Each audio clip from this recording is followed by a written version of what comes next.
Hello, this is Father Bill Watson, and this is a question for our YouTube channel, Ask Father Bill. And today's question is part 3 of what happens after you die. And I'm reading from the handy Catechism of the Catholic Church, which I recommend you get a copy of because many of the questions that you might have you can find in this wonderful book. So part 3 is the final purification, or what we know as purgatory.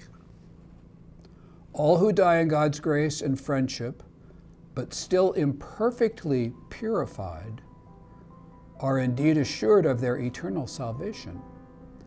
But after death, they undergo purification so as to achieve the holiness necessary to enter the joy of heaven. The Church gives the name purgatory to this final purification of the elect, which is entirely different from the punishment of the damned. The Church formulated her doctrine of faith on purgatory, especially at the councils of Florence and Trent. The tradition of the Church, by referencing to certain texts of Scripture, speaks of a cleansing fire.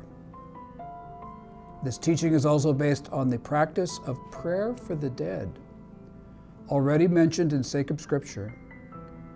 Quote, "Therefore Judas Maccabeus made atonement for the dead, that they might be delivered from their sins." End of quote.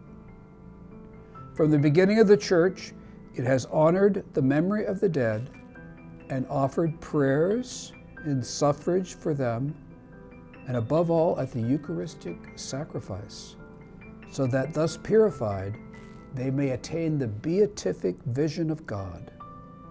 The Church also commends almsgiving, indulgences, and works of penance undertaken on behalf of the dead.